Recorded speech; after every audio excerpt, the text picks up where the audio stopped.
Y buenas tardes hasta Madrid, donde saludamos con mucho gusto al doctor Miguel Pérez de Ayala Becerril. Muchas gracias a Tirando Blanche por la invitación a este evento de presentación del libro La razón de negocios, antielusión en México. Y lo agradezco particularmente por la oportunidad de participar y de convivir en este evento académico con el doctor Miguel Pérez de Ayala Becerril, destacado jurista español y además, profesor de nuestro querido amigo el doctor Gustavo Amezcua Gutiérrez en su tesis doctoral, y doctor Óscar Álvarez del Toro, que serán también el doctor Óscar Álvarez del Toro, presentador de esta obra, a quien saludo desde luego, como saludo a José María Ocaranza, mi querido Pepe Mora, fiscalista, presidente del Instituto Mexicano de Investigación Tributaria, y al doctor Albertico Guinto Sierra, presidente del Ilustre y Nacional Colegio de Abogados de México, un destacado jurista y una persona extraordinaria que nos acompaña también. Así que para no quitar tiempo a los presentadores, me permito rogarle a nuestro querido y admirado doctor Miguel Pérez de Ayala Becerril que empiece, por favor, doctor Miguel Pérez de Ayala, con su presentación. Gracias, doctor.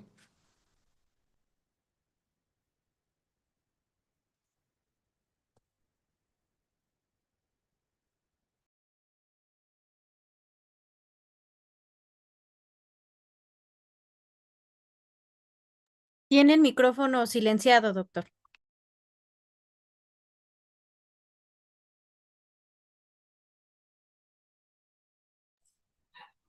Puedo saber un poco de impuestos, pero de Internet sé poco. Ese es el problema.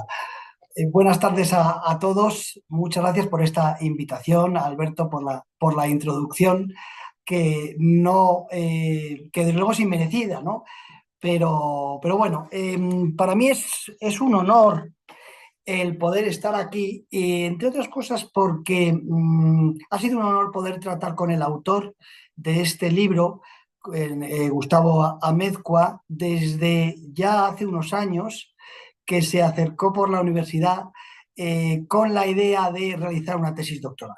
Gustavo se acordará de esos años y cuando él se acercó, me recordaba el otro día, el tema que él planteaba era un poco más amplio, era el tratamiento de las conductas atípicas y digo fuimos porque al final el mérito es más suyo que mío, dirigiéndolo más hacia el fraude, pero tocando realmente todas las conductas atípicas, ¿no? De hecho, el mérito que yo creo que tiene este libro es no solo que aborda estas cuestiones que no son nada fáciles con una gran finura civil, sino que además lo hace no solo desde el punto de vista teórico, como suelen ser la mayoría de los estudios, sino desde el punto de vista práctico. Y digo que tiene mucho mérito porque, a mi juicio, una de las grandes virtudes que tiene el derecho tributario, para los que somos unos frikis de esta disciplina, es que bebe mucho de las fuentes del derecho civil. Se habla mucho del derecho administrativo, ¿no? Como fuente del derecho tributario, y lo es desde el punto de vista formal o procesal, llamémosle como queramos, pero cuando queremos eh, profundizar en los conceptos tenemos que ir al derecho civil. Y no es fácil porque no somos expertos en derecho civil. Por eso tiene mucho mérito, ¿no? De hecho, y ya entrando un poquito en la materia, eh, yo creo que hay que ser consciente que desde el momento en que la distinción entre las conductas lícitas y ilícitas tienen mucho que ver con el ánimos defraudante del sujeto y por tanto con un aspecto puramente subjetivo, eh, eh, la solución no es fácil. Y no es fácil porque el legislador tiene que adoptar medidas objetivas. Claro, esto al final lo que nos lleva a luchar con medidas puramente objetivas, conductas que desde luego tienen mucho que ver con el ánimo, ¿vale? Con el business purpose del contribuyente. Y así nos encontramos con que el legislador lucha contra estas conductas pues con instrumentos que pueden ser buenos, la simulación, el fraude de ley, o instrumentos que yo creo que son muy peligrosos, como pueden ser las presunciones e incluso las ficciones, que también están citadas y estudiadas en el libro, ¿no? Entonces, ¿cuál ha sido el problema? ¿Cuál es el problema, a mi juicio? Que la balanza se ha inclinado no ya del lado del contribuyente, sino del lado de la administración. Es decir, cuando el contribuyente se encuentra con un texto normativo más o menos ambicioso, en nuestro caso, por ejemplo, la Ley General Tributaria o incluso las leyes especiales de cada impuesto, que tratan de luchar contra el fraude, las medidas o son demasiado abstractas y por tanto le dejan un campo muy vasto al inspector actuario, o tratan al contribuyente bajo la sospecha de la simulación. Como si el contribuyente, a la hora de enfrentarse a una realidad, ya lo estuviera haciendo intentando buscar el fraude. Claro, esto a mí me parece terrible, ¿no? Realmente, cuando un contribuyente se enfrenta a un hecho imponible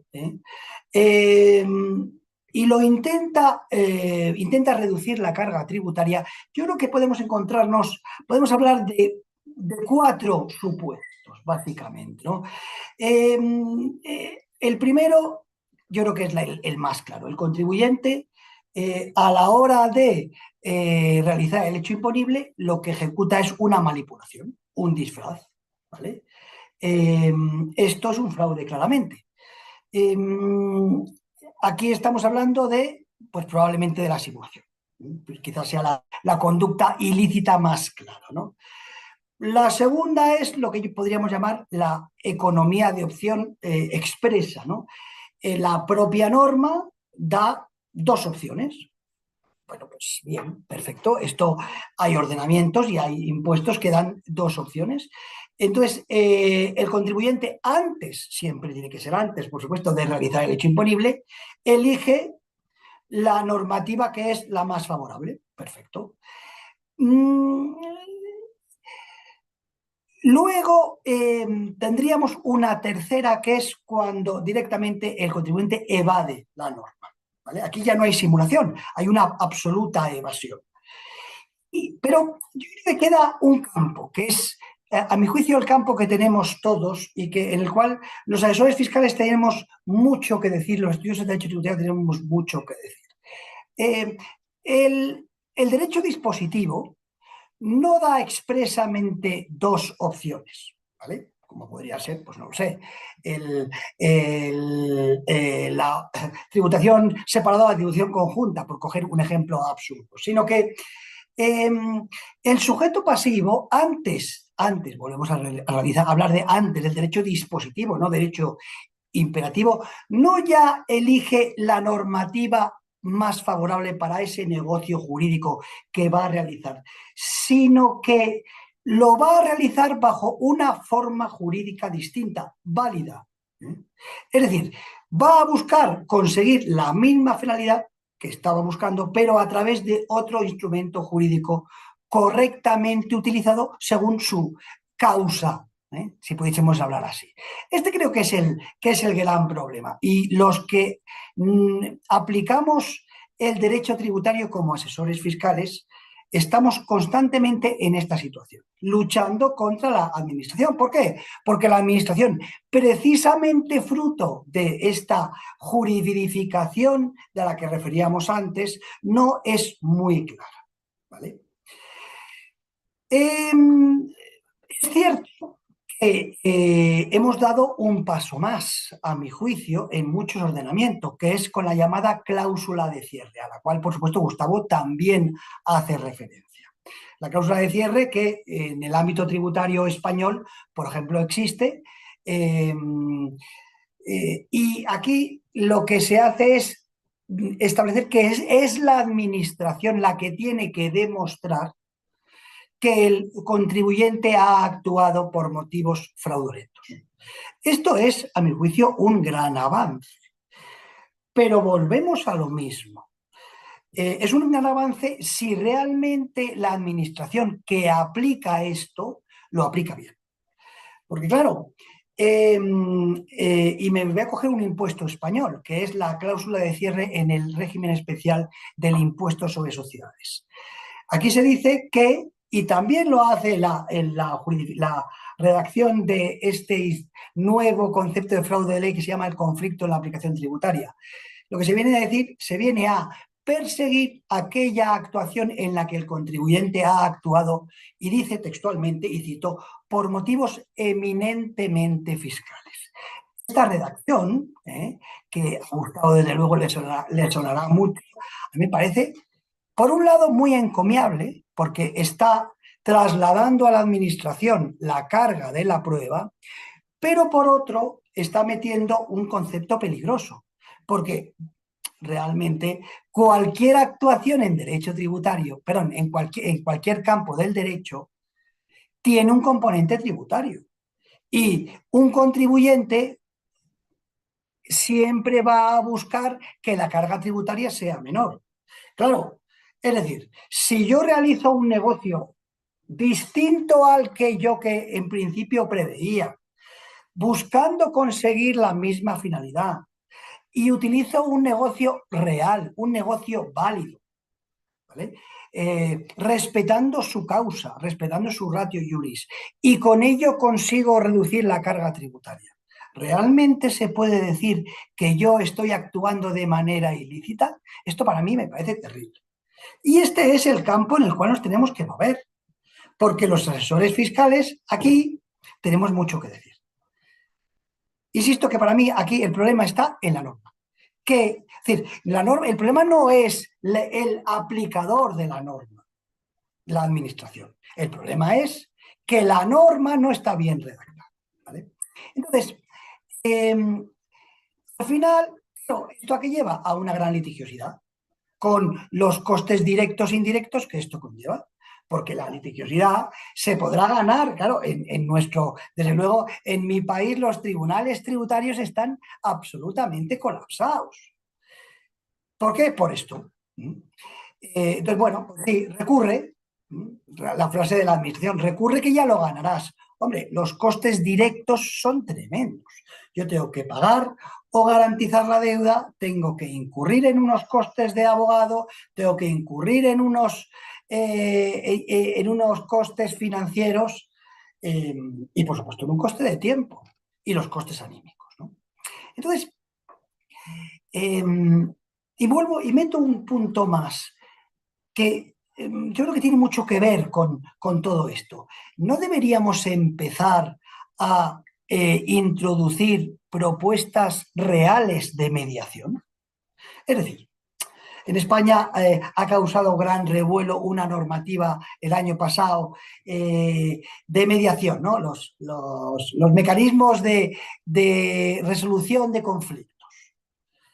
¿No tendríamos que llevar esto al ámbito tributario? Yo, desde luego, desconozco otras normativas como pueden ser las vuestras, ¿no? Pero en España no existe ahora mismo, y Europa está presionando para ello, no existe ahora mismo ningún mecanismo alternativo de solución de conflictos.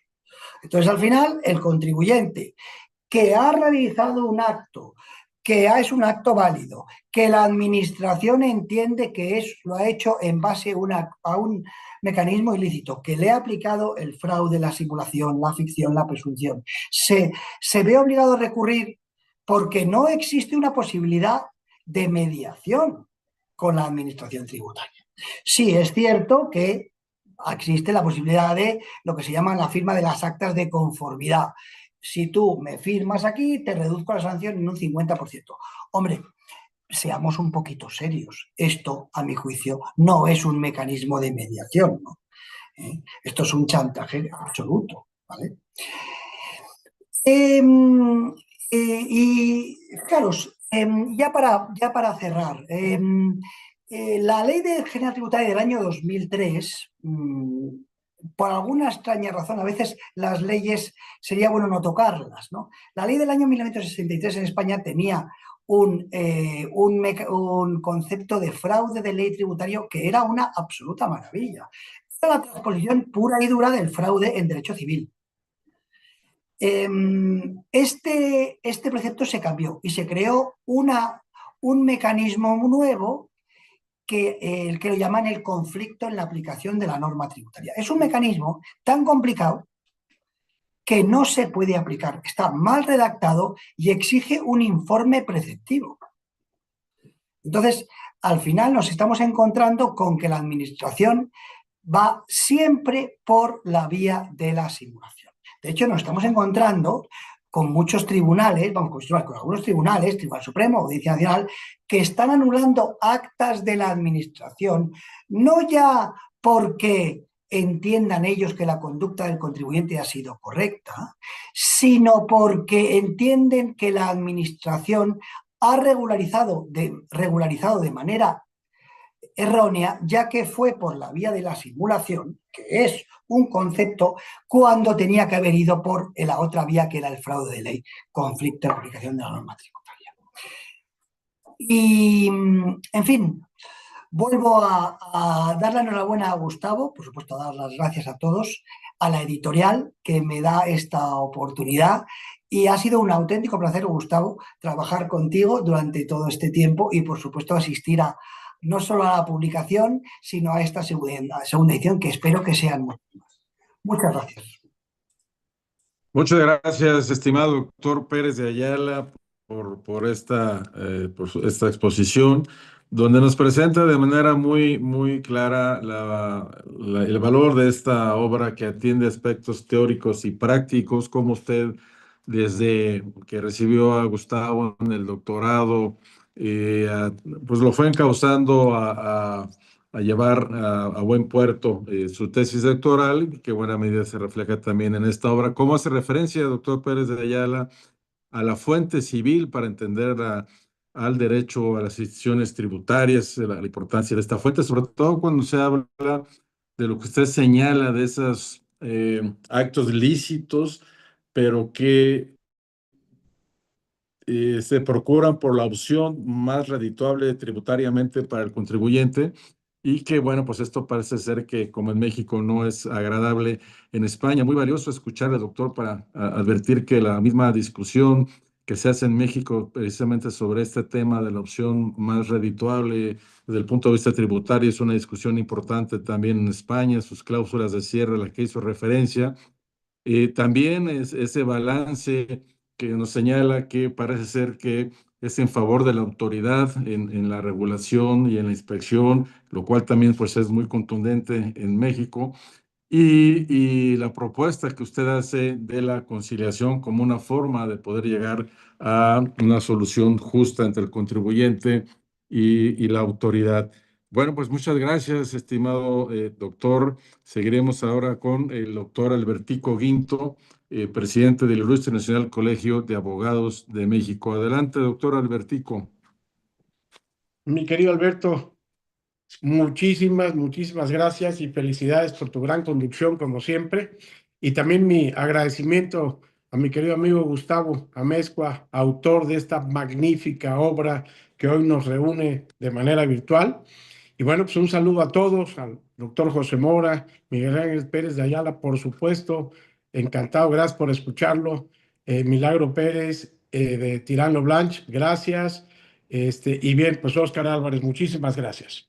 En México tenemos ahorita una política fiscal muy agresiva y creo que el autor que nos ha convocado el día de hoy, Gustavo Amezcua, en esta obra de la razón de negocios antielusión en México, se adelantó desde esa primera edición que tuvo a bien producir Tirano Blanch y ahora esta nueva y segunda edición, pues saber exactamente cómo debe de actuar la autoridad, cuáles son los mecanismos jurídicos que se deben de utilizar para poder regular este tema de la razón de negocios, cuáles son las reglas de interpretación, cuáles son los métodos dentro de la técnica jurídica que deben de emplearse para efectos de estar en un procedimiento fiscal, administrativo, con el tema de razón de negocios de antielusión fiscal.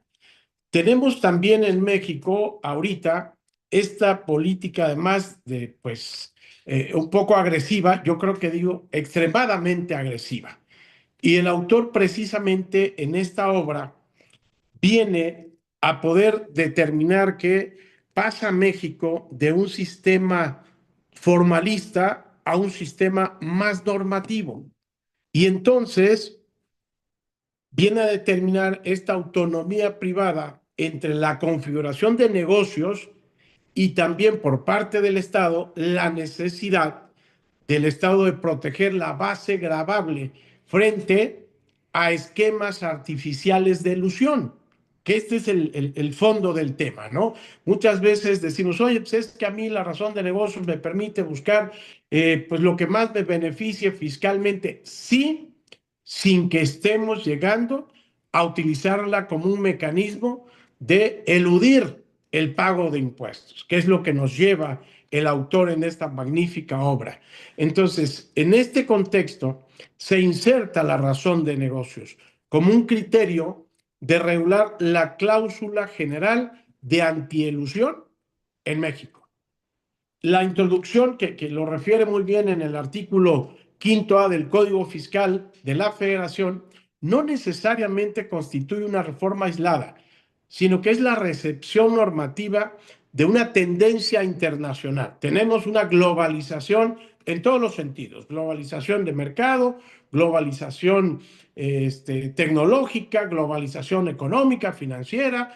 En consecuencia, pues también tenemos una globalización jurídica.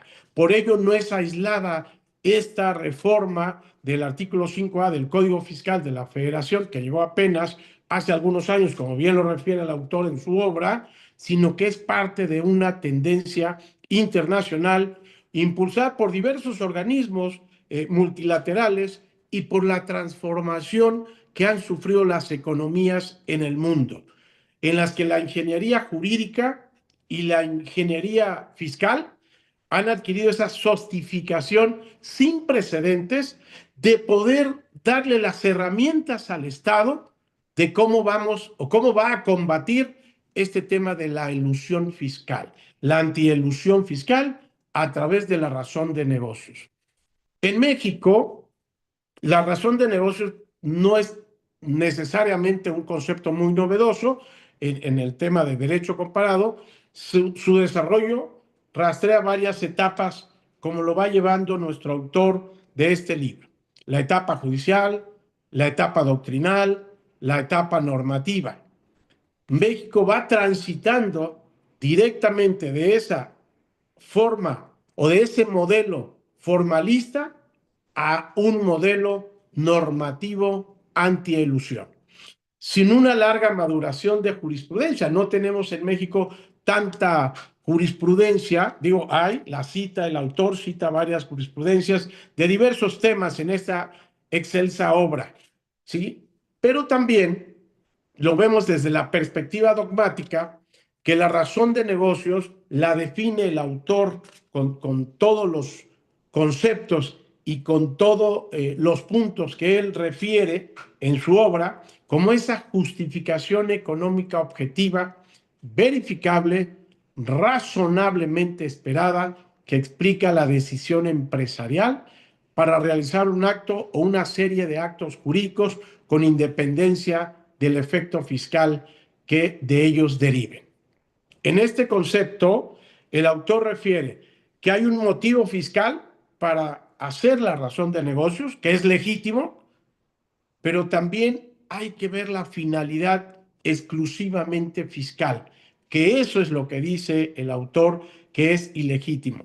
Yo, como especialista en derecho penal de empresas, atendemos, por supuesto, en materia penal estos temas cuando estamos ante un delito fiscal.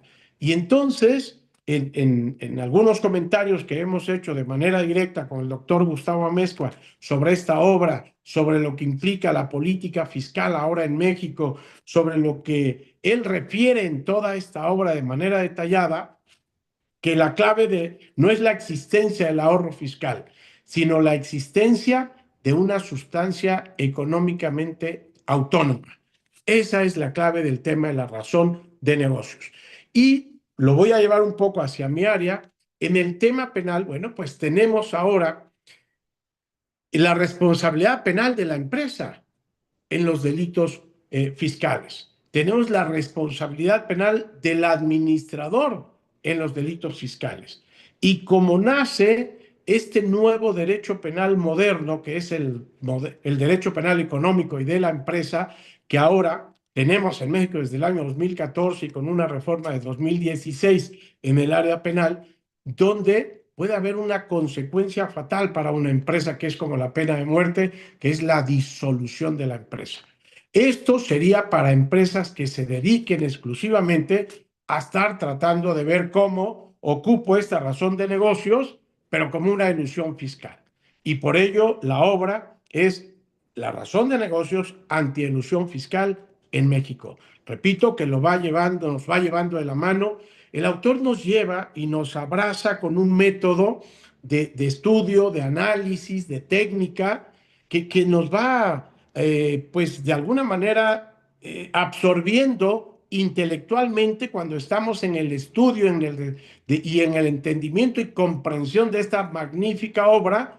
Y bueno, a mí me atrapó totalmente. Se lo dije, oye, Gustavo, qué manera de redactar, qué manera de escribir, combinas ese lenguaje literario con la técnica jurídica, con un tema muy difícil que es la parte fiscal, pero haces una combinación muy brillante, muy extraordinaria, que atrapas al lector de tu obra para que siga y siga en cada página hasta entender completamente la razón de negocios antielusión en México.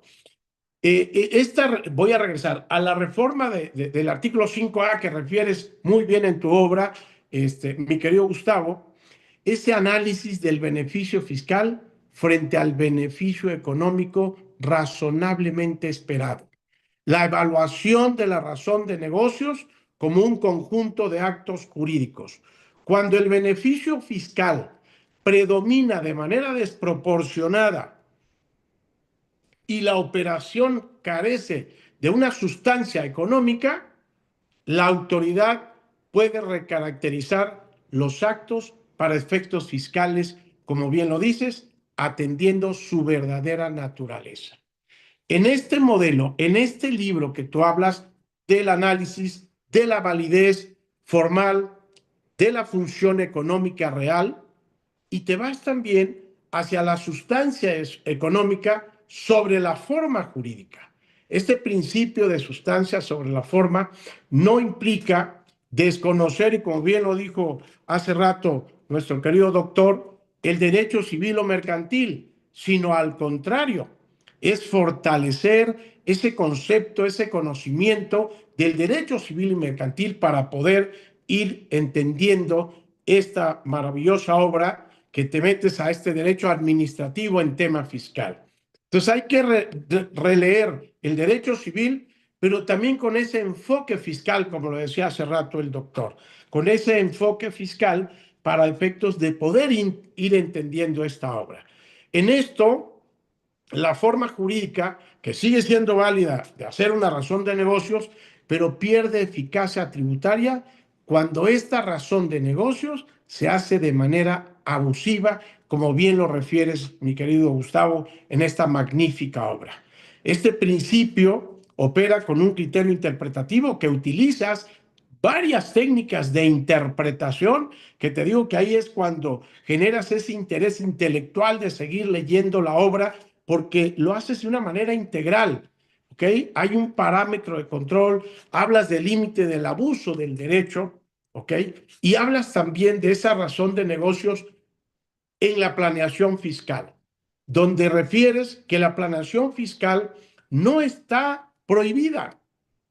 Claro, es parte de lo que pueden hacer los empresarios. El ahorro fiscal no es ilegítimo, como bien lo dices. La elección de la vía menos gravosa es un derecho del contribuyente, lo refiere Gustavo en esta obra. Lo que realmente se sanciona es la planeación fiscal agresiva, entendida como aquella que no genera valor, que no altera la realidad económica y que existe solo en el plano jurídico fiscal. Entonces, Gustavo nos va llevando en esta obra también desde la óptica de la dimensión de la constitucional de la razón de negocios. Nos refiere que la aplicación de la cláusula de antielusión debe analizarse a la luz de principios constitucionales. Te habla particularmente de la legalidad tributaria, de la seguridad jurídica, de la proporcionalidad, pero también, sobre todo, del debido proceso. El riesgo, lo dice el autor, no radica en la existencia de esta reforma fiscal en relación al artículo 5A en el Código Fiscal de la Federación, sino en la aplicación discrecional o arbitraria de este punto de razón negocio. Por ello, la exigencia de motivación reforzada es un elemento central de la constitucionalidad en relación con la dimensión de la razón de negocios. El legislador, pues tratando de incorporar estas figuras, repito, como dije al inicio, estamos en esta globalización jurídica, entonces incorpora controles procedimentales relevantes, opinión de órganos colegiados, análisis integral de cada caso, pero sobre todo un fundamento técnico-económico. Estos mecanismos que buscan evitar que la razón de negocios se pueda convertir en una cláusula abierta de corrección discrecional y que no sea compatible con el Estado de Derecho. Por ello es importante ir cada vez leyendo más y más estos capítulos, 5 capítulos, 6 capítulos que abarcan esta obra en 245 páginas, si mal no recuerdo, ¿sí? que tenemos que atender. Y nos lleva también el autor hacia estas buenas prácticas de parte del empresario. Tenemos mecanismos ahora de prevención que no deben ser considerados mecanismos de reacción, como es el compliance. Nosotros en materia penal, bueno, pues una de las maneras en México de reducir la sanción hasta una cuarta parte es precisamente cuando la empresa tiene establecido un compliance. Entonces el autor nos va llevando hacia ese concepto general, hacia esa parte procedimental en su obra, ¿ok? Sabe que la carga de la prueba, y lo decía hace un rato el doctor también, que me antecedió, corresponde a la autoridad, ¿sí? Que en la práctica se genera una carga argumentativa reforzada para el contribuyente, quien debe demostrar una sustancia económica, una lógica empresarial, por qué el negocio, una racionalidad financiera y una coherencia funcional. Y esto va transformando la defensa fiscal, integrando diversas disciplinas, pues temas, repito, dije, hay una globalización económica, financiera y temas también de una buena contabilidad y de un análisis funcional. Para concluir, voy a referir lo siguiente. La razón de negocios, dije hace rato, no es un eje así considerado en el sistema tributario mexicano, ¿ok? Que no prohíbe la planeación fiscal. sino que depura el abuso de ella, que exige una coherencia entre forma y sustancia, y que su legitimidad depende del control jurisdiccional efectivo. Representa, como lo dice el autor, un cambio estructural en la cultura fiscal. Y concluyo, dentro de todo, con lo que nos lleva el autor en esta magnífica obra, que la razón de negocios no persigue la eficiencia fiscal, sino que lo que persigue realmente es la simulación sofisticada.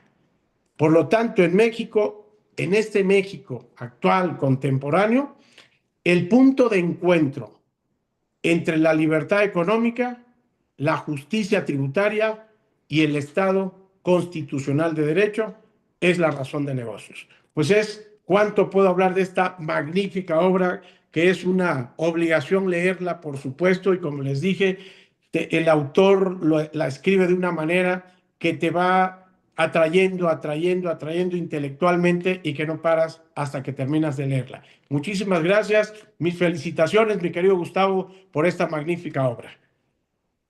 Muchas gracias, presidente. Muchas gracias por tu magnífica presentación de esto que has dicho muy bien, de esta magnífica obra del doctor Gustavo Amezcua. Haces referencia de manera muy clara, y no podía ser de otra manera, a la política que llamamos una política fiscal muy agresiva, lo cual pues viene a llamar a los colegios, viene a llamar al ilustre Colegio de Abogados de México a la preparación continua de la abogacía para poder enfrentar esta política agresiva. Y así lo hace el capítulo Occidente en el Diplomado de Derecho Fiscal y Empresarial, que se presentará en su tercera edición, donde también el doctor Amezcua y el doctor Guinto serán ponentes destacados de esta, igual que el doctor Álvarez del Toro y Pepe Mora. De referencia también, presidente, a la ilusión, a las cláusulas antielusión como una tendencia internacional que en México se encuentra en el artículo 5A. Y no podía ser de otra forma, dado tu perfil, profesionalismo y expertise, hablar de la responsabilidad penal de la empresa y las consecuencias que puede tener la defraudación fiscal para esa responsabilidad penal que bien manejas y que promueves su conocimiento en la abogacía.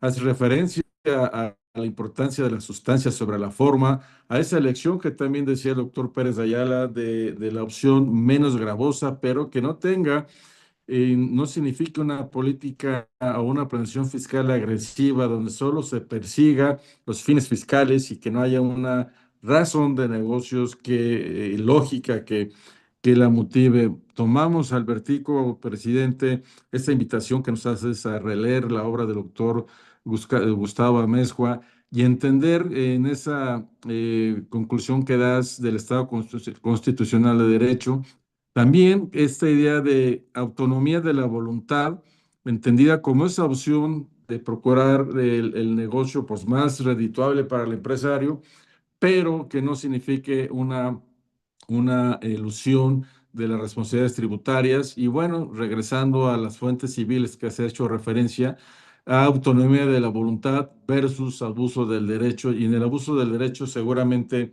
es donde encontramos la elusión, que es la que, como lo señalas, la tendencia internacional trata de combatir.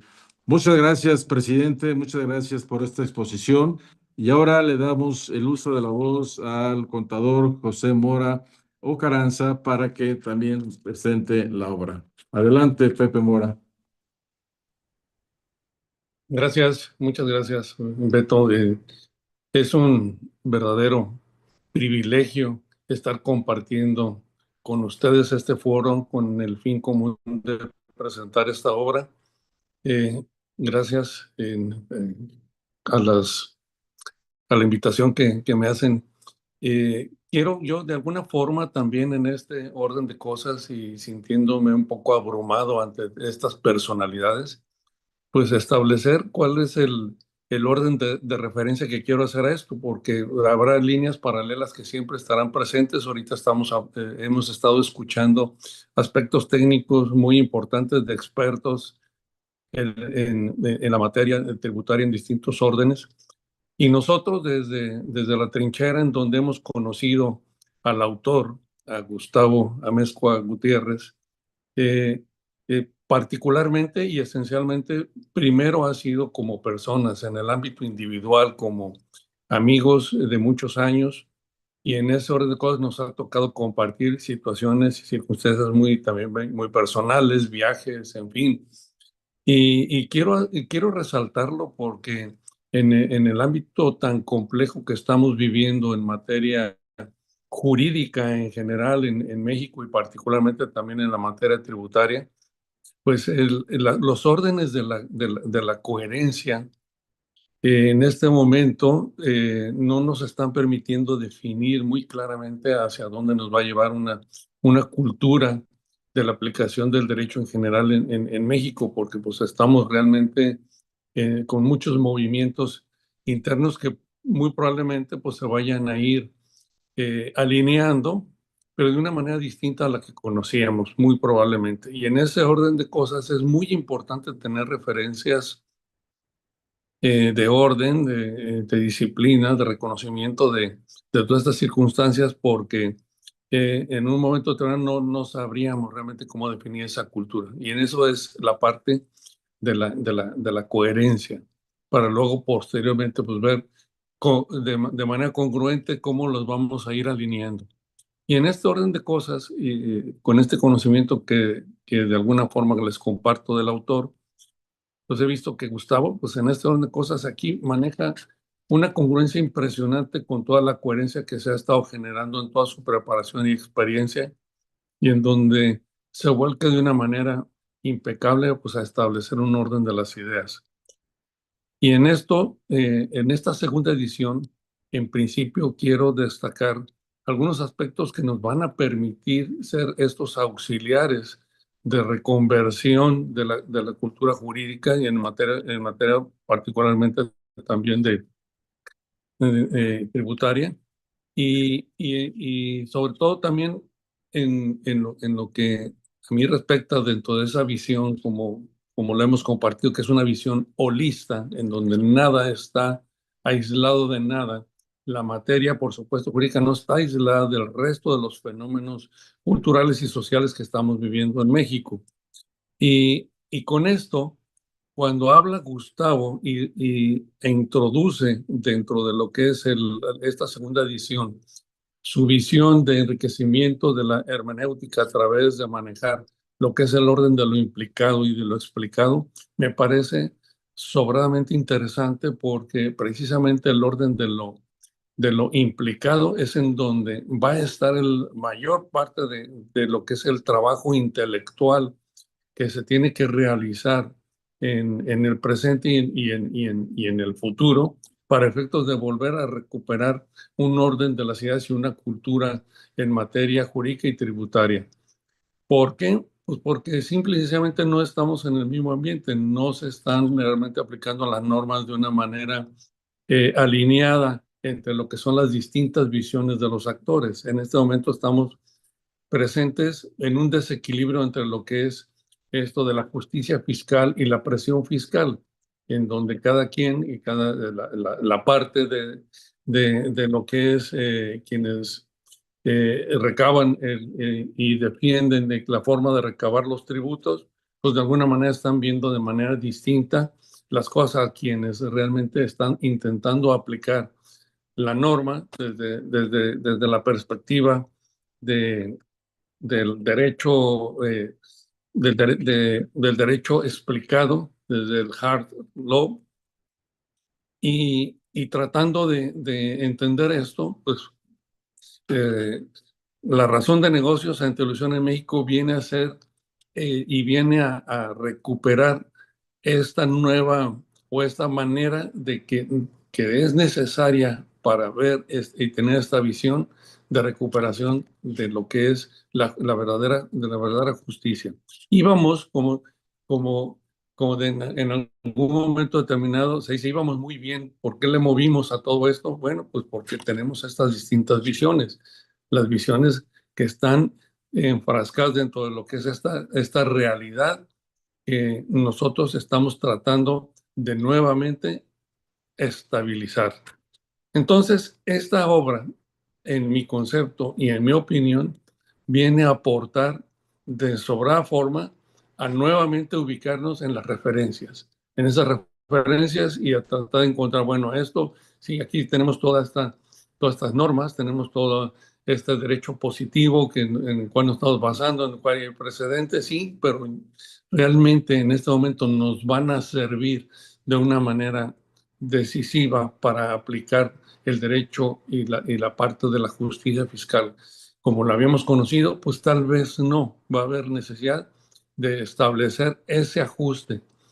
Dentro de lo que es el manejo holista, al final siempre estamos estableciendo dentro de lo que es nuestra realidad la manera de darnos cuenta de la realidad de las cosas, esa realidad que siempre se nos va a escapar porque es subjetiva, porque es una manera no convencional de encontrar cuál es la realidad. Entonces tendremos que hacer ejercicios de autoactualización siempre, en todo momento.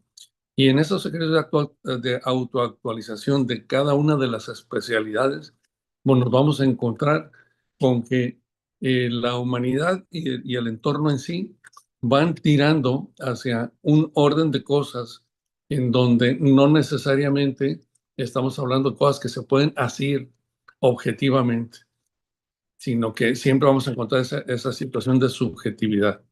Pero para eso, pues por supuesto que están la parte esencial de lo que es los estudios y las investigaciones jurídicas como esta obra, para efectos de tirarnos esas líneas y poder jalar hacia lo que son las tomas de decisiones adecuadas de parte de todos los actores. Entonces, en este orden de cosas, ahora encontramos la otra gran aportación desde el punto de vista de referencial de todas las aplicaciones, que es la verdad. En esta obra siempre se está manejando la parte de actualización en el sentido de que, bueno, la verdad jurídica en todos los órdenes de las cosas, pues será una situación que habrá que tener como un objetivo esperado porque pues es al final de cuentas algo que realmente se está tratando de estabilizar. Sin embargo, esta verdad estará sujeta a todas este cúmulo de interpretaciones en función si se corresponderá con la realidad y si se va a corresponder con la realidad, si esta verdad, que además es la que va a prevalecer dependiendo de la manera como se vayan aplicando los supuestos y las normas, pues es la que tenemos que hacer coincidir de manera congruente con esas coherencias que estamos buscando dentro de lo que es la estabilización de la norma.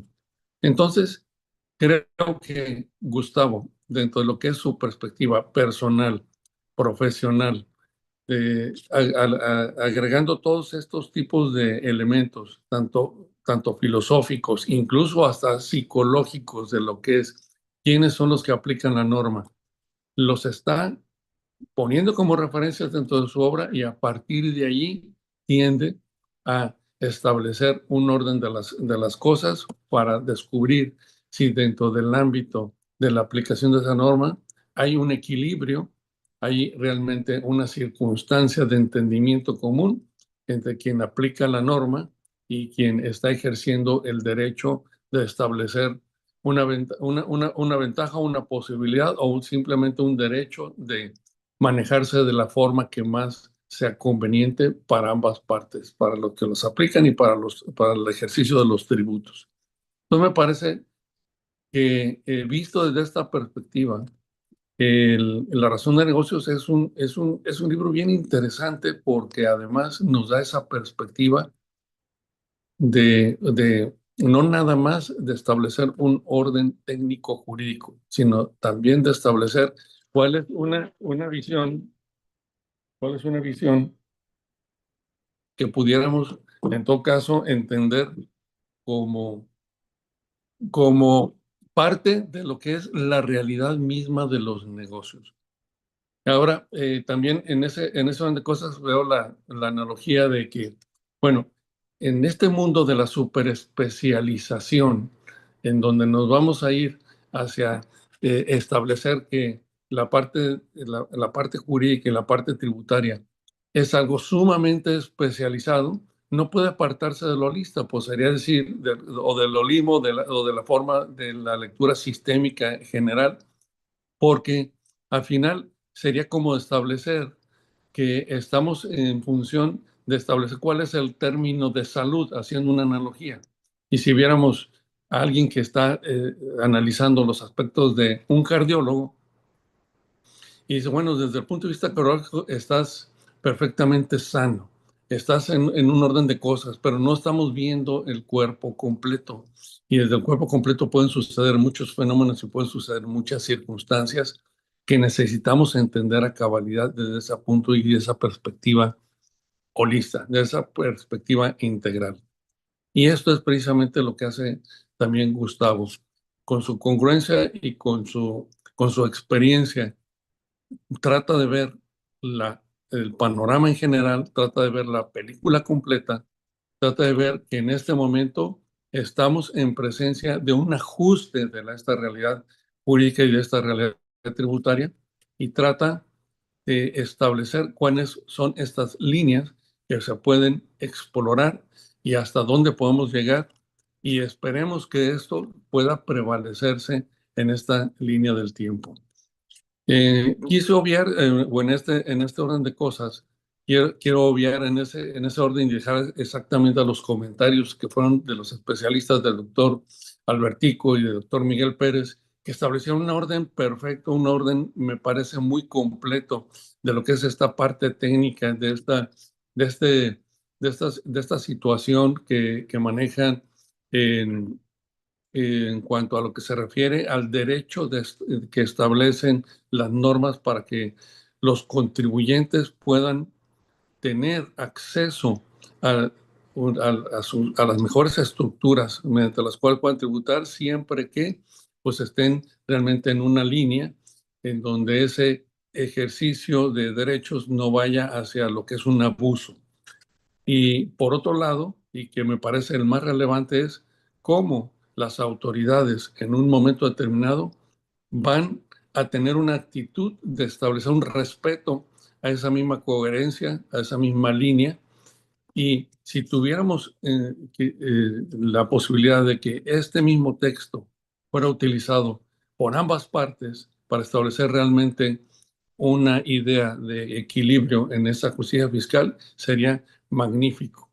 Ahora el reto pues implica también hacer ver que esto que nos parece a nosotros tan importante, tan interesante, tan valioso desde el punto de vista de las aportaciones de la experiencia del doctor Gustavo Amezcua al ámbito tributario y del derecho, pues puede ser visto también por la otra parte, la parte de del Poder Judicial, de las autoridades que en este momento pues están manejando tal vez un criterio que es muy difuso, pero que en términos generales puede decirse que es difuso pero abusivo, intentando recoger todas las canicas y traérselas a su ámbito, y eso aunado a lo que es un poder judicial que no necesariamente está respetando la gran experiencia, la gran trayectoria y maduración que ha tenido el sistema jurídico, en este caso mexicano, durante todo este tiempo, y que tanto trabajo ha costado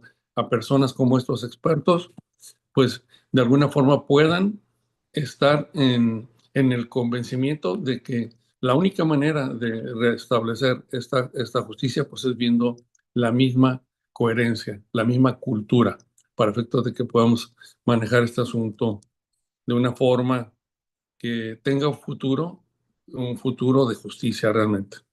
Entonces, en esto de cosas resalto esta experiencia, esta capacidad esta capacidad de Gustavo de acoger todo esto que está dentro de la realidad, meterlo al ámbito de la especialización jurídica y tributaria y ofrecerla en esta segunda edición, que está muy, muy, muy enriquecida con estas partes, con este manejo de lo que es la capacidad interpretativa, y que eso, como insisto, va a ser donde vamos a centrarnos, yo creo, en las próximas etapas de esta nueva maduración del Poder Judicial en México. Gustavo, felicidades. Felicidades por esta obra, muchas gracias y muchas gracias por la invitación. De una forma quise simplemente establecer este comentario desde una perspectiva un poco más integral y sobre todo viendo La Ventana, que siempre es un libro de mirar hacia lo que es la mente del autor. Y creo que eso es muy relevante porque nos hace ver también la valía de la persona y de su obra. Muchas gracias y muchas gracias nuevamente por esta oportunidad. Muchas gracias al contador José de Jesús por esta profunda presentación que haces, Pepe Mora, a partir de la perspectiva del propio autor, del conocimiento personal que tienes de él, el conocimiento vivencial que tienes del doctor Amezcua. Y muy importante el llamado que haces a la coherencia, a la congruencia en esta materia y muy interesante también lo que expones y lo haces en relación a la propia obra sobre esa pregunta que se ha hecho la humanidad y a la que tú hiciste referencia y que hace el doctor Amezcua en su obra, qué es la verdad. Al fin y al cabo, pues es importante entender cómo llegamos a la verdad, porque pues cuando se discute la razón de negocios, se discute la realidad, la verdad del acto jurídico que ha generado el tributo, y bueno, pues tiene que ver con esta expresión filosófica. Yo he insistido que el doctor Amezcua de repente se nos pone muy filosófico y así lo vemos en la primera parte de su obra. Señalas también, Pepe Mora, sobre el abuso del derecho y bueno, también se ha hecho referencia en la cláusula anti-elusión que evita el abuso, busca evitar el abuso del derecho, procurando actos jurídicos que tengan solo una intención de beneficio fiscal, pero escuchándote y también como lo refieres en relación a la obra, pues ese abuso del derecho también debe limitarse por parte de la autoridad. Entonces, abuso del derecho reprobado cuando es del particular, pero también debe reprobarse cuando es por parte de la autoridad tributaria. Y creo que la palabra clave, la dijiste también, es el equilibrio para que, pues, el equilibrio, equidad y justicia tributaria. Justicia que es muy importante, el señalamiento que haces de la importancia del Poder Judicial, especialmente ante la lamentable reforma ocurrida en México que desmanteló al Poder Judicial Federal. Así que muy importante tus reflexiones y esa remisión e invitación que nos llevas, José Jesús Mora Ocaranza, a la lectura y relectura de la obra La razón de negocios y anti-elusión en México. Muchas gracias, Pepe Mora, por tu presentación.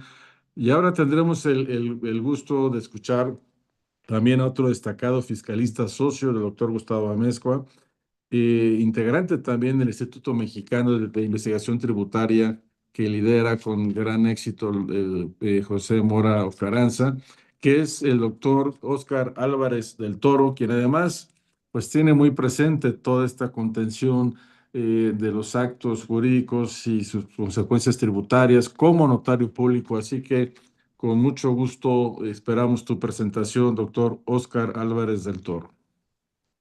Gracias, Alberto. Buenos días a todos. Bueno, primeramente quiero hacer unos comentarios respecto al autor de la obra, al doctor Gustavo Amezcua, porque la vida me ha permitido caminar y compartir muchas experiencias con él.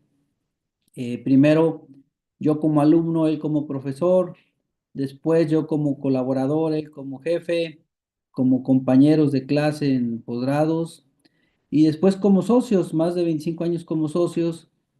Y a lo largo de este camino, pues he aprendido de sus conocimientos, de su disciplina en el estudio, de su ímpetu en lograr una solución, de no darse por vencido, aun cuando haya situaciones adversas, su lado humano, y le quiero agradecer todo esto, ¿no? Lo profesional y personal que hemos compartido. Y bueno, ya entrando al tema de su obra, La razón de negocios anti-ilusión en México, eh, es una obra que refleja la personalidad del autor de cierta manera, porque si lo analizamos, es un tema complejo, es un tema con mucha profundidad, que se analiza con mucha profundidad, Se lleva de una manera muy metódica y de manera ortodoxa. Tiene una completitud en el estudio y en el análisis. Abarca los aspectos medulares. eh, Implica un estudio constante y propone soluciones. Si se fijan, quienes conocen un poco más a Gustavo, en su actuar profesional y personal es así, Gustavo. Entonces, esta obra yo encuentro que se ve reflejada la personalidad de él, ¿no?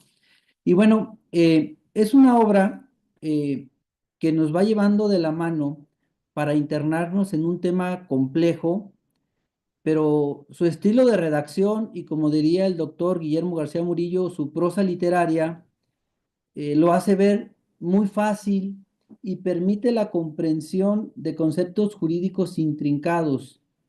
Esto, pues debido al profundo conocimiento jurídico, filosófico, económico, contable, fiscal del autor de la obra y su amplia cultura general que le va permitiendo abordar los temas de una manera profunda, pero logrando en el lector una comprensión inmediata.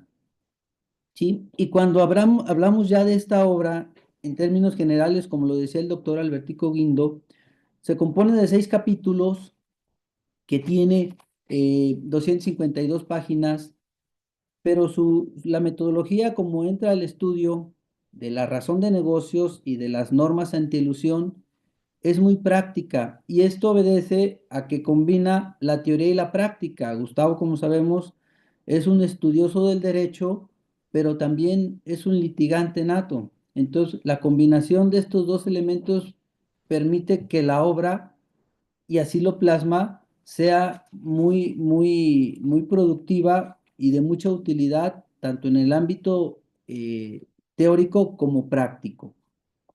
Y al hablar de la razón de negocios, empieza con el tema fundamental o medular, que es la libertad, ¿sí? La libertad de los contribuyentes para elegir el camino para pagar el menor impuesto posible y la lucha del Estado para cobrar el mayor impuesto posible. Esta lucha siempre se ha dado, ¿no?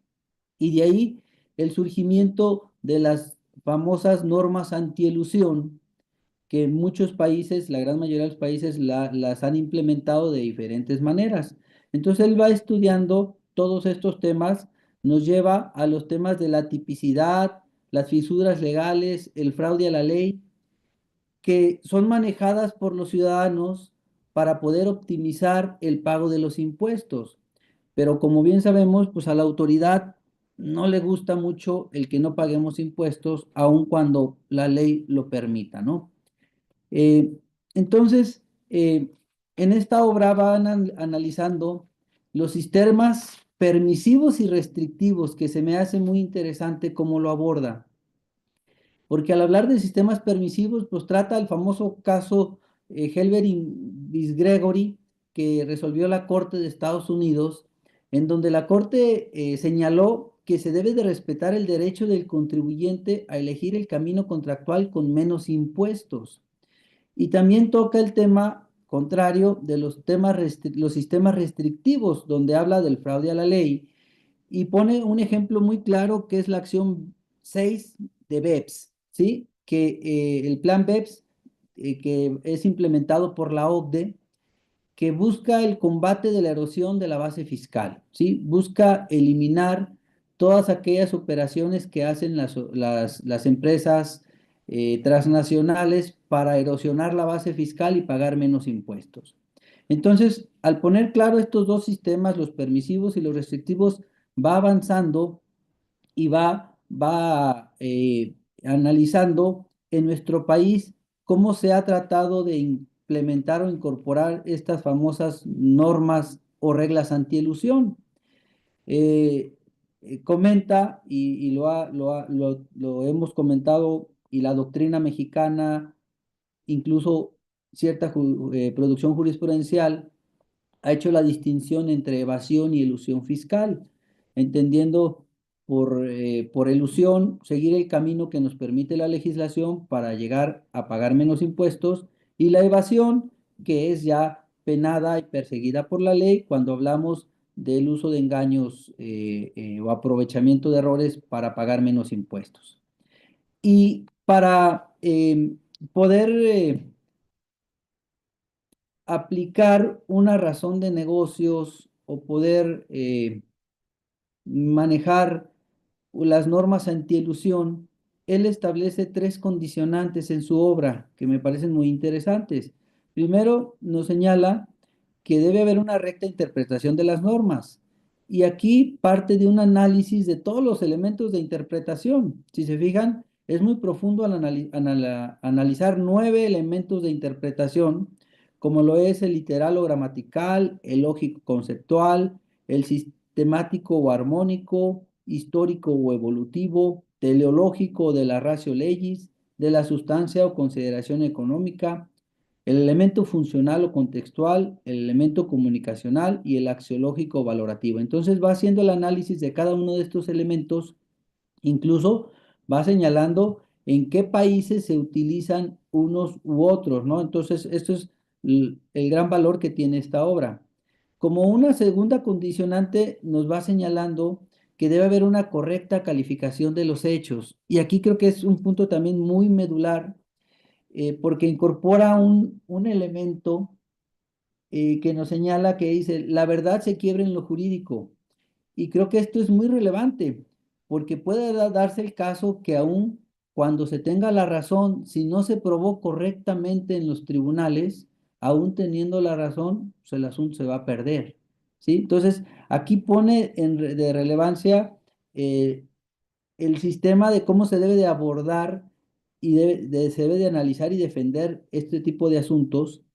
Incorpora la verdad legal o formal frente a la verdad real o material y pone mucho énfasis en el sistema de valoración de pruebas, que es un principio, yo diría, acuñado por él, que es el principio de las huellas de verdad, en donde nos pone en evidencia que si no se demuestra una operación, aunque haya sido real, si no se puede probar correctamente en tribunales, pues la verdad se va a quebrar en lo jurídico, ¿no? Como tercera condicionante, que también se me hace muy enriquecedora, es pues no violentar ninguna pauta antielusión. Y nos preguntábamos si él también decía, bueno, ¿y en nuestro sistema jurídico existen pautas o normas antielusión? Pues no existían expresamente contempladas. Él señala en su libro que en materia civil hay un artículo en el Código Civil que lo reconoce. Sin embargo, hubo algunos antecedentes de incorporar unas normas antielusión a nuestro sistema jurídico en el sexenio del presidente Vicente Fox, después en el sexenio del presidente Felipe Calderón y con el presidente Enrique Peña Nieto, en donde hubo iniciativas, pero no prosperaron. Y finalmente en el 2020, pues se incorporó una norma antielusión a nuestro sistema jurídico, que es el artículo 5A del Código Fiscal de la Federación. Y esta norma es muy compleja y es importante conocerlo, y como bien lo desglosa el doctor Gustavo Amezcua en su obra, es una norma que hay que entenderla y comprenderla para ver cómo la va a aplicar la autoridad y cómo podríamos defendernos de ella. Y si se fijan, pues nos va explicando que la norma antielusión que se manejó en nuestro sistema jurídico parte de la base de una presunción general de inexistencia, que es la razón de negocios. Su punto de partida es: toda operación debe tener una razón de negocios válida y no simplemente que persiga el pagar menos impuestos, sino que debe haber una razón de negocios válida. Si ya como consecuencia de ello pues se pagó menos impuestos, pues es válido, pero la razón de negocios debe ser soportada y sustentable. Entonces, este es un punto medular y se incorpora el llamado BERE, o beneficio económico razonablemente esperado, que debe de tenerse presente en cualquier operación que se vaya a realizar. Oye, ¿qué beneficio económico va a arrojar esta operación? Bueno, primero, va a haber beneficios fiscales, sí, pero es importante analizar el beneficio económico, porque si nomás nos cargamos al beneficio fiscal, pues ahí ya vamos a tener un problema. Y el autor de la obra lo señala muy bien en estos temas, en esta obra, ¿no? Ahora, Con esta aplicación del 5A, como lo señala el doctor, pues se busca inhibir operaciones que tengan como único fin evitar el pago de impuestos.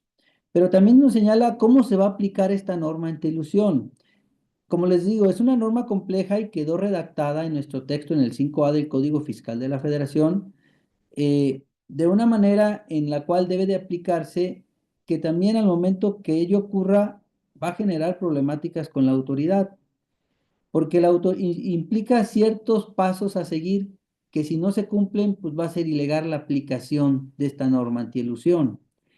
¿Y qué nos dice? Bueno, primero la autoridad debe de dar a conocer al contribuyente que va a aplicar el artículo 5A, pero también hay ciertos plazos y debe de estar autorizado por un comité previamente. Este comité va a estar integrado por funcionarios, miembros de la Secretaría de Hacienda y Crédito Público y del SAT, y debe existir una opinión favorable para la aplicación de este artículo 5A.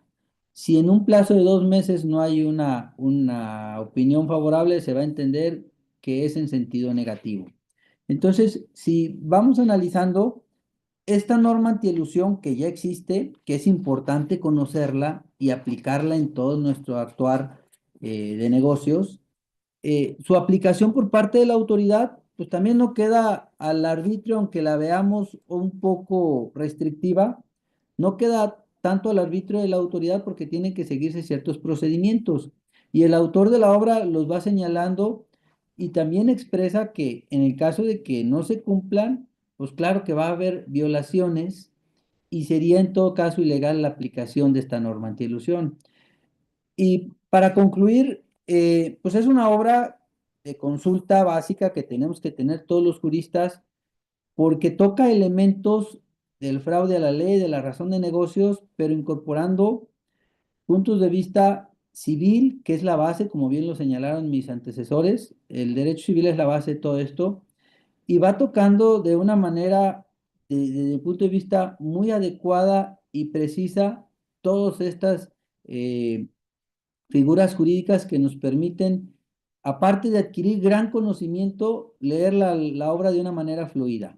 Y pues no me resta más que felicitar al autor de la obra y a todos los compañeros. Muchas gracias. Muchas gracias, doctor Álvarez del Toro, por esta presentación y esta exposición donde pues es muy importante y destacable y felicitar a Mezcua y Álvarez por estos 25 años de esta sociedad y señalas muy bien la obra y con gran autoridad como pupilo, como compañero de trabajo y ahora como socio puedes y alumno, a pupilo del doctor Amezcua en su momento. Refleja esta obra la personalidad del autor, como bien lo señalas. Y bueno, también es cierto, como lo expones y lo presentas, Gustavo Amezcua nos lleva de lo complejo a lo sencillo y de lo sencillo a la comprensión de estos tópicos que no son del conocimiento sencillo del público en general, y él con esa exposición nos lo permite entender. La Universidad de Guadalajara tiene en su lema fundamental, piensa y trabaja, y esto se advierte también en lo que tú has señalado. Señalas que el doctor Amezcua es una persona estudiosa, es un teórico, esta obra lo demuestra, pero también es un litigante, entonces sí hace honra ese lema de la universidad, piensa y trabaja. Y nos hace referencia el doctor Amezcua también, el doctor Álvarez del Toro, en relación al doctor Amezcua, a la libertad contractual, la libertad de elegir el tipo de negocio que hacer, pero también este fenómeno internacional que señala Álvarez del Toro de la erosión de la base tributaria y los esfuerzos que se proponen, se impulsan desde la OCDE para evitar esta defraudación internacional. Algo muy importante de la obra que ha destacado Álvarez del Toro es el poliedro hermenéutico, este esfuerzo de interpretación de la norma que hace el doctor Amezcua. Y esta expresión del doctor Amezcua que ha señalado Óscar Álvarez del Toro es: la verdad se quiebra en lo jurídico. Esto que tiene mucho de trágico, que la verdad se quiebra en lo jurídico. Bueno, pues yo creo que, como se expone, es más que una tragedia, es un reto que a través del razonamiento probatorio, de la debida presentación y estrategia probatoria, la adecuada valoración de las pruebas, nos lleve a esto que el doctor Álvarez del Toro hace referencia atribuyéndole este principio al doctor Amezcua, a las huellas de verdad, justamente para que la verdad no se quiebre en lo jurídico, para que la verdad se sustente en lo jurídico. Así que, pues muchas gracias por esta exposición siempre brillante, doctor Álvarez del Toro.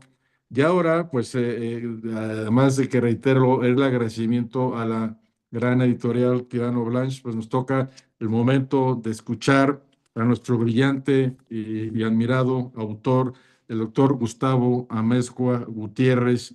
Adelante, querido Gustavo. Gracias, mi querido presidente del capítulo Occidente del Instituto Nacional del Colegio de Abogados de México, mi querido amigo don Alberto Rubalcaba González. Agradezco enormemente la sabia dirección para la realización de esta obra cuando se generó su génesis como tesis doctoral del señor doctor don Miguel Pérez de Ayala y el excelente prólogo que nos obsequió de esta segunda edición y sus muy amables y magníficos comentarios que nos ha regalado esta mañana México, esta tarde España, Madrid. A nuestro admirado presidente nacional del Instituto Nacional del Colegio de Abogados de México, Albertico Guinto, también le agradezco enormemente. A mi presidente del Instituto Mexicano de Investigación Tributaria, Pepe Mora, y por supuesto a mi querido socio don Óscar Álvarez del Toro.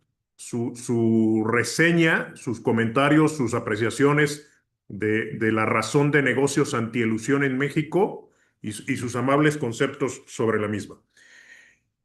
Precisamente bajo la dirección del señor doctor Miguel Pérez de Ayala, él ya lo señalaba al inicio de esta sesión, la primera aproximación muy pretenciosa que, como dijera Humberto Eco en su clásico libro de cómo se hace una tesis doctoral, dice, todo mundo que aborda una tesis doctoral tiende a hacer una tesis panorámica, y ese fue el primer coscorrón que amablemente me realizó el señor doctor Pérez de Ayala. La pretensión era abordar la libertad, el principio de libertad contractual y sus límites fiscales. Y la observación del doctor Pérez de Ayala no pudo ser más precisa y contundente. Dice, tema extremadamente amplio y difícilmente abarcable. Entonces, la observación del doctor Pérez de Ayala con la sabiduría que le caracteriza fue, tómate una sola de los límites. De ahí salió la idea de abordar esta peculiar figura del fraude de ley o fraude a la ley. Es ese mecanismo para acotar y atacar un fenómeno muy curioso que se llama la circunvolución jurídica, que reconoce una cierta relación con la figura penal tradicional de los dominios de nuestro querido Albertico Guinto, que es el tradicional fraude, uso de engaños o pronunciamiento de errores para obtención de un beneficio o lucro indebido, pero que en realidad corresponde en la teoría de los campos jurídicos a el mundo del derecho conflictual, ¿no? También normalmente caracterizado en las facultades de derecho mexicanas como derecho internacional privado. Entonces, la inquietud central de la obra fue explorar esa facultad de hacer y decir sin sujeciones o subordinación, salvo por lo que se opongan las leyes, que es en lo que consiste la libertad, según la autoridad de la lengua, la Real Academia de la Lengua Española, y sus límites centrándonos fundamentalmente en este asunto del fraude de ley o a la ley, que versión española, ya nos lo refería el señor doctor Pérez de Ayala, es el artículo 15 de la Ley General Tributaria de la Madre Patria, con esta figura que tiene incluso un nombre complejo, que es conflicto en la aplicación de la norma tributaria, y que en México, con motivo de la reforma fiscal para 2020, es nuestro artículo 5A, con la famosa pauta de la razón de negocios. Ya comentábamos, como tema referencial, vamos a utilizar algunos de los esquemas del libro, que hay una serie de antecedentes internacionales sobre esto, ¿no? La referencia está en el detalle en el libro y no me detendré demasiado sobre esto. El caso de Francia, Alemania, Hong Kong, India, Nueva Zelanda, Sudáfrica, Irlanda, Corea del Sur. Pero sobre todo, hay dos sistemas que son los que el legislador mexicano volteó a ver con con mucho énfasis, que son el sistema norteamericano y el sistema israelí. Con estas cláusulas en el emblemático caso que ya mencionaba mi socio, el Helverin versus Crecory, en que la Corte Suprema Norteamericana en 1934 resolvió la cuestión de si se debe respetar el derecho del contribuyente a elegir el camino o la vía contractual con menos impuestos, y de la cual se originó la declaración por parte de esta Corte de que efectivamente se tiene que respetar ese derecho, pero siempre y cuando se respeten 3 fundamentales: el test del business purpose, o propósito, razón o motivo de negocios válido, el test de la substance over form, la sustancia, la preeminencia o prevalencia de la sustancia económica sobre la forma o naturaleza jurídica, el test del step transaction doctrine, la doctrina de los pasos o secuencia de la transacción, y la sham transaction doctrine, que es la doctrina de la simulación negocial. Por otro lado, se volteó a ver la pauta antielusión quizás más dura del mundo, que es la partida 86 de la Ordenanza de Impuesto a la Renta del Estado de Israel, que palabras más, palabras menos, dice que bastará con que un funcionario hacendario emita una opinión en el sentido que un acto jurídico o contrato es de carácter artificial o impropio para que automáticamente quedes vinculado a tributar en los términos de esa opinión. Esto es importante, y aquí tenemos, bueno, hubo varios intentos de incorporación de esto por la vía jurisprudencial, ya lo decía Albertico Guinto, varias iniciativas legislativas. A quien le fructificó fue al presidente Andrés Manuel López Obrador con la reforma 2020. El mundo en estos temas se parte en dos, ya lo decía mi socio, los sistemas permisivos y los restrictivos. El emblemático permisivo fue el caso de la Corte de Casación australiana, que en alguna ocasión dijo, como en el Helverin, se debe respetar el derecho del contribuyente a elegir el camino contractual con menos impuestos. Aún en el caso de transacciones tramadas o artificiales, era un absurdo, se vale hacer trampa. Duró 3 años ese precedente, y rectificaron para decir que el único que no se vale es hacer trampa, ¿no? Y restrictivos, el del Estado de Israel, que curiosamente es el que se copia para la versión mexicana y se incorpora, pero como un comité. Entonces, parte central de la obra es identificar las 3 condicionantes fundamentales de validez fiscal de la libertad contractual, y que son las que tenemos en pantalla: recta interpretación de las normas, correcta calificación de los hechos y no violentar pautas antielusión. Por lo que vea lo primero, ya los speakers magníficos que me antecedieron ya comentaron, mi socio en particular, la reconstrucción semiológica de los elementos que ha ido considerando la Corte Suprema Mexicana y el Poder Judicial de la Federación, así como el Tribunal Federal de Justicia Administrativa, para la asignación de significado de las normas fiscales, desde el elemento literal o gramatical, el lógico conceptual, el sistemático armónico, la norma en el tiempo, o sea, el histórico, el legislativo, pero también el histórico evolutivo, el elemento que inquiere sobre el porqué o el para qué de la norma en las figuras jurídicas, que es la famosa ratio legis o elemento teleológico finalístico, el de la sustancia o consideración económica, a partir de unos criterios muy interesantes del Poder Judicial de la Federación, el funcional o contextual, desde España con Gregorio Robles Alchorón y su teoría comunicacional del derecho, el elemento comunicacional que distingue entre textos jurídicos en bruto y textos jurídicos refinados, y la norma como vehículo de expresión de valores o bienes jurídicos tutelados con el axiológico valorativo.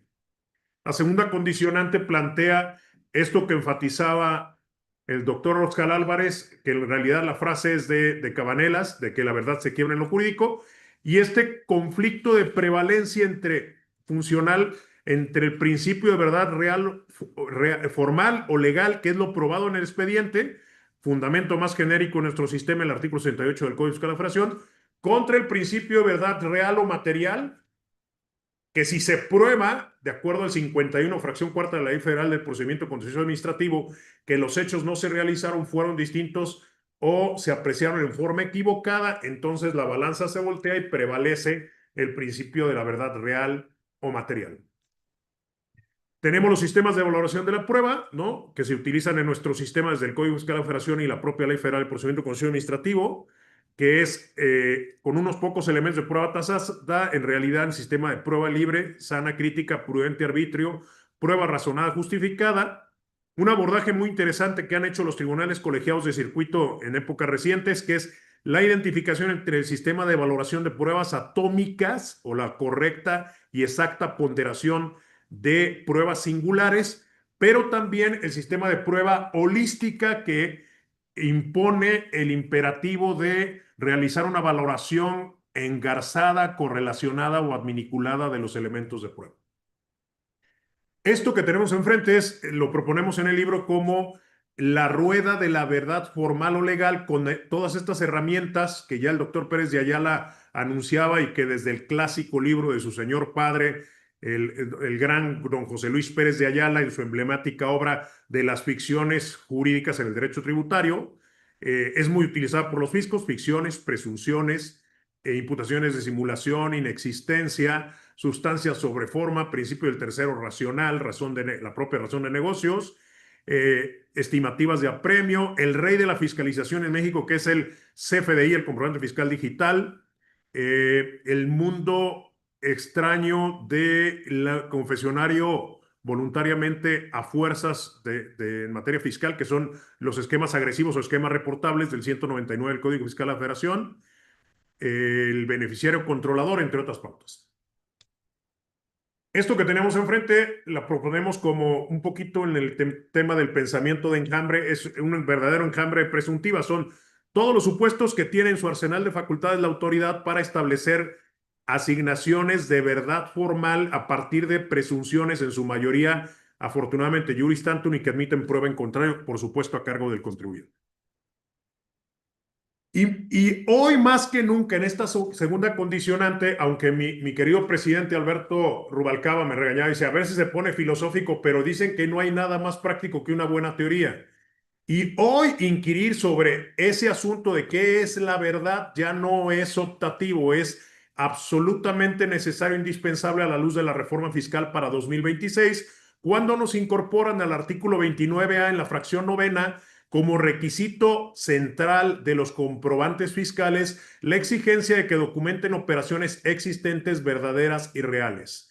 Y esto nos remite, entre otras categorías, al concepto grecorromano que se caracterizaba como veritas filia temporis, la verdad es hija del tiempo, y en la exposición de motivos se contienen estas 36 acepciones de las expresiones o los términos existentes, verdaderas y reales. Con toda esta estela de consecuencias, que no me voy a detener demasiado, pero que ahorita están ocupando mucho al mundo fiscal en México, como son el agrandamiento del arsenal de facultades de la autoridad a partir de prisión preventiva oficiosa en clave del artículo 19 de la Constitución General de la República, las facultades de gestión que más le gustan al fisco, que son el 17H y 17H bis, restricción y cancelación o suspensión de certificados sellos digitales, el artículo 29 bis, que es la posibilidad de hacer una determinación en la facultad que estén ejerciendo, sin importar si es de gestión o de comprobación, en el momento en que detecten el concepto de falsos comprobantes, que es el reverso de no cumplir con el requisito que las operaciones sean reales, existentes y verdaderas. Y llegamos finalmente a la tercera condicionante, que es la central, la medular y la que da nombre a esta obra, que es la figura de la razón de negocios.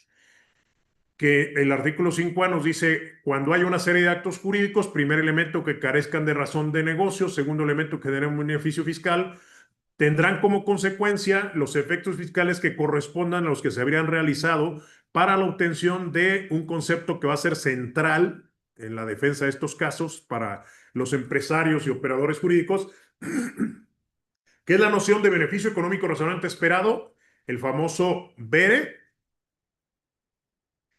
Además, incorporan la segunda presuntiva, también derivada del famoso Helberin versus Gregory, pero la Mexican Style, que es este tema de la presuntiva de la Step Transaction Doctrine, también derivada de la pauta británica de la doctrina Ramsay, que es cuando hay una serie de actos jurídicos que carecen de razón de negocios y cuando el beneficio económico razonablemente esperado se alcance a través de un menor número de actos jurídicos y el efecto fiscal sea más gravoso, de nuevo se va a considerar como si fuera un solo acto. Es como una especie de consolidación jurídica desestimatoria, y esto es muy relevante en el caso de grupos de contratos, contratos conexos, contratos coaligados.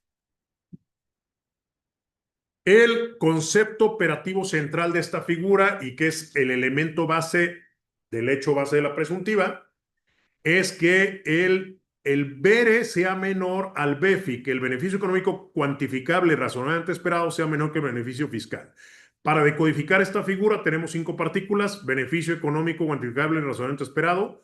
Y para probar esto, el propio artículo nos da 5 horizontes. Se tiene que probar que la operación tuvo como perfil de esas decisiones o elecciones estratégicas o motivos y consecuencias en prospectiva: generar ingresos, reducir costos y gastos, aumentar el valor de los bienes que sean de su propiedad, mejorar el posicionamiento del mercado. Y el entre otros nos abre un campo muy amplio en el que pueden caber, entre otras cosas, externalidades, por ejemplo, económicas negativas o positivas. La otra variable del hecho base son este elemento del beneficio fiscal. Y aquí, pues, anchas Castilla y todo entra, ¿no? Deducciones, exenciones, no sujeciones, no reconocimiento de una ganancia, no reconocimiento de un ingreso acumulable, ajustes o ausencia de ajustes, acreditamiento de contribuciones, la recaracterización de un pago, actividad, un cambio de régimen, y cierra con el famoso entre otros, en el que cabrían atributos fiscales como JUCA, CUFIN y estímulos fiscales. Claves para cuantificar, pero para también probar el BERE: se tiene que tratar de información contemporánea relacionada con la operación objeto de análisis, incluyendo el beneficio económico proyectado, y en la medida en que dicha información esté soportada y sea razonable. Decíamos que además de voltear a ver el sistema norteamericano en el Helberin versus Gregory, del que derivaron 3 pautas insertas como clave de la ratio legis de esta figura, que son el Substance Over Form, el Business Purpose Test y el de Step Transaction Doctrine. No así el sham. Hay quien opina que aquí está la doctrina de la simulación. Yo creo que la reforma fiscal para 2022 nos dejó claro que no, porque lo incorporaron en el 42B, el tema de la simulación en el contexto de partes relacionadas. Ahora, lo israelí lo vemos reflejado en este órgano colegiado previsto en la regla 2.50 de la resolución miscelánea fiscal para 2025, en el que podrán observar que tenemos 5 neutrales e imparciales funcionarios del SAT de un lado y otros 3, igualmente imparciales y neutrales funcionarios de la Secretaría de Hacienda, que tendrán que decir el sí para que se pueda activar este mecanismo. Como el mecanismo les ha gustado a la autoridad, aunque el comité no ha sesionado, pero hacen imputaciones sin necesidad de este procedimiento, pues estamos como en la Biblia, ¿no? En la reforma 2022 se multiplicaron los panes o los peces, y entonces ya no solo tenemos la razón de negocios del artículo 5A, sino todo esto que presentamos en una gráfica de esferas por motivos de claridad, y que se trata en el capítulo 6 o último del libro, que es como condicionante de fusiones y decisiones en el artículo 14b del párrafo sexto del Código Fiscal de la Federación, como nuevo supuesto imputación de créditos respaldados en el 11 fracción quinta del impuesto a la renta, también como condicionante de reestructuras corporativas en el 24 tercer párrafo del impuesto a la renta, y también para capitalización delgada.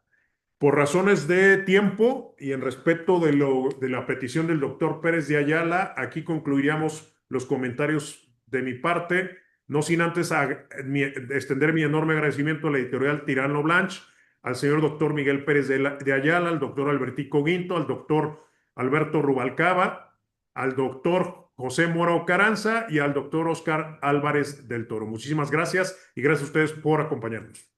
Gracias. Muchas gracias, estimado doctor, y muchas felicidades por esta obra, ahora publicada por la extraordinaria editorial Tirán Blanche. Muchas gracias por tus esfuerzos para abonar a la cultura del derecho tributario, por toda tu aportación y trabajo constante en la Comisión de Derecho Tributario del Capítulo Occidente del Ilustre Nacional Colegio de Abogados de México. Todos los éxitos en esta próxima tercera edición del Diplomado de Derecho Fiscal y Empresarial que se organiza con el Colegio de Contadores Públicos de Guadalajara. Quiero agradecer también y un abrazo hasta Madrid al doctor Miguel Pérez Ayala Becerril, un abrazo hasta donde fue alguna vez la región más transparente, al doctor Albertico Guinto Sierra, también a mi amigo Pepe Mora, al doctor Oscar Álvarez del Toro, y nuevamente mi felicitación y reconocimiento para ti, doctor Gustavo Amezcua Gutiérrez, que siga esa inquietud y esa intensidad teórica y práctica a la que he hecho referencia tu querido y respetable socio y amigo Óscar Álvarez del Toro. Abrazo fuerte, Gustavo, y que sigan los éxitos. Gracias. Por parte de Tirán, pues agradecemos la confianza, doctor, por considerar publicar con nosotros. Ofrecemos una disculpa por la demora y rápidamente, para no robar más tiempo, pues de parte en la presentación que se está transmitiendo a través de YouTube, pues le mandan muchas felicidades, dicen que es una excelente obra, envían saludos también, dice a buen amigo Albertico y felicidades al doctor Amezcua por excelente obra. La razón de negocios es GM Ocarrillo, y nos comenta también Mario H. Que si se les puede hacer llegar el material, pues ya me coordinaré con Iber para que nos lo comparta, doctor, por favor. Y May de Landeros dice, excelente obra, no se la pierdan. Entonces, muy recomendable, les invitamos, la pueden adquirir a través de nuestra página web. Muchísimas gracias, que tengan excelente tarde. Gracias. Gracias. Pronto, Un placer, felicidades. gracias. Hasta Hasta luego. luego. Dos. Gracias. Gracias, Gracias, hasta doctor. luego. Gracias, Albertico. Gracias, Pepe. Hasta luego. Beto. Abrazo. Abrazo.